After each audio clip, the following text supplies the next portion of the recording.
Now the big test is coming up and my teacher tells me I bet you won't pass, and that was my villain origin story. But first, let's go back to how this all started. Now when I was in 8th grade, I had this teacher, and I feel like we all had a teacher that we hated. And mine was this teacher. Let's just call him Mr. Bobinski. So when I first started 8th grade, I originally had a different math teacher, but I got my classes switched, stupid choice. But now I had Mr. Bobinski. So the first couple days of class were pretty chill. I had friends in my class, I was getting my work done, everything was going great. Until algebra. So I'm not gonna lie, I'm not the best at math. At that point, math was fighting me and winning. Numbers were just literally looking like hieroglyphics. But Mr. Bobinski used to help me as much as he could, keyword used to. But one day I came to class and I kept asking questions to the point where I could tell he got tired of re-explaining himself. Strike one. So he told me I can come to his class for lunch along with a few other kids that would go for extra help. So I go there for lunch and he's barely acknowledging me. So I spoke up for myself. I wasn't rude, but I did tell him I felt like he wasn't able to actually help me because he was focused more on his regular students that came. He basically said that he was sorry and that I'm right, but he did seem pretty annoyed. Strike two. So fast forward to a few weeks later, I've been doing better, my grades are going up, and I slowly stopped going to the lunch class. So this day I go to class, and usually for the first couple minutes of class, everyone is talking to friends and just chilling while he's doing whatever he's doing at his desk. But today we have a test. Mr. Bobinski gets up and he goes in front of the class, so I stop talking, but other kids are still talking and ignoring him. Why he look at me and say I need to stop disrupting the class? Mind you, the whole class is talking, but somehow I'm the main character all of a sudden. I literally wasn't saying anything. I guess I was just breathing too loudly. So when he said that, I literally didn't even say anything because I was just shocked that he was talking to me. Like, bro, what? But go off, I guess. So now he tells us that the test will be on the module that we learned, and he hopes that everyone studied, blah, blah, blah, blah. So I take the test. The next day we get our test back, and I got a 70. Now, 70 is okay, but it's not great. And he goes in front of the whole class, and he said that he was disappointed in us because the class did poorly on this test. Then he looks directly at me and says that if we applied to ourselves more, then we would have gotten a grade that we would have been proud of. And I'm like, is this about me? I was thinking, like, what did I even do? And some kids kind of laughed at me, so out of embarrassment, I said if he focused on his students more, we would all have higher grades.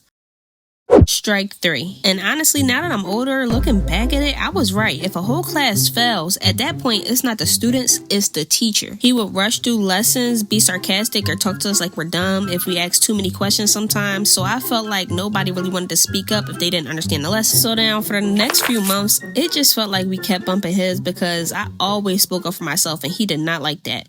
But now the keystones are slowly approaching. So if you don't know, the keystone exams are basically like the final boss of the game to see if the students are ready to move on to the next level, like kind of like an SAT. And Mr. Bobinski was known for that if the students in his class passed with the higher grades, like an 85 or above, I think, that he would give out slushies every Fridays to those students, even if they're in high school. And when I tell you, when I found that out, that slushie was my new motivation in life. I wasn't studying for education. I was studying for some frozen blue raspberry. So I started going to those lunch classes again. But this time with a different teacher who was actually really helpful. I went every day, and sometimes I even went after school. Now let's skip to the day me and Mr. Bobinski get into another argument. So that day we had a regular test, and when me and my friend were done, we went to the back of the class at this table that we usually go to if we were done our tests early, and we would write letters back and forth to each other. And we were giggling and stuff, but we weren't saying anything, and again, we weren't loud or distracting in my opinion.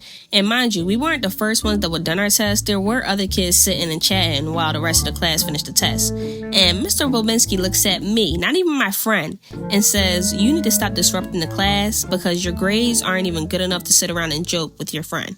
Mind you, at this point, I have like a 70 or 80 in the class, and that's because the other teacher. So I said, I'm not the only one making noise. And he pulls me to the side and he says, I bet you won't pass the keystones. Matter of fact, if you do pass, you can get 2 slushies instead of just 1 because I know you won't pass.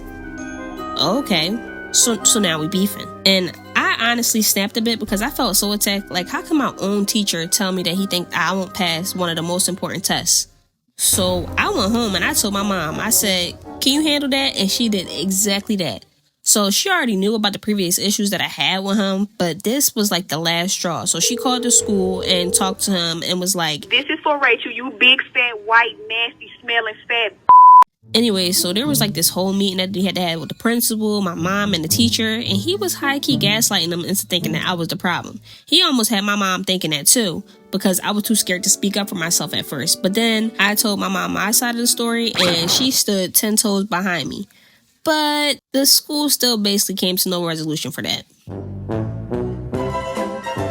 But anyways, now is the day of the big test, the keystones, and I've been studying hard. I'm going to get my slushies and prove them wrong. So I start the test. My hands were sweating like I was defusing a bomb, but I have to pass this, not only to prove it to him, but to prove it to myself. So now I'm getting through all the questions and I'm on the last question. That question had me seeing my whole future flash before my eyes, and on top of that, I'm almost running out of time. And I finished the test. I swear, when I finished that test, I hit the buzzer like I was in Game 7 of the NBA Finals. But now it's time to wait for the results.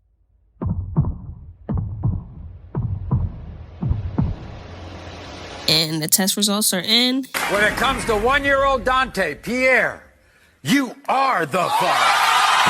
I got an A on my keystones. I was so happy. I really did it. I'll never forget how I felt when I walked into that class that Friday. I walked into his class that Friday like I won a Super Bowl. I slammed my paper down, showed him my test results, and snatched up my 2 well-deserved slushies. And I walked out of that school like I was Floyd Mayweather headed to the ring, and those slushies were my championship belts. Best slushies of my life. Oh, and I went back again the first week of high school for my slushies just because I could. Overall, the lesson of today's story is to never doubt a girl that's motivated by a slushie. No, but for real, never let anyone make you not believe in yourself. There's always going to be someone or something in your way making you think that you're not good enough, but just know that as long as you believe in yourself and focus on yourself and ignore that annoying voice that's inside or outside, you can do anything. And for me, in this situation, I came out with a better understanding of math and some free slushies. Oh yeah, and at the end of the year, when they was giving out awards, I didn't get not one award. And they give out an award for somebody that improved the most. I got 0 awards for that class. So yeah, that teacher.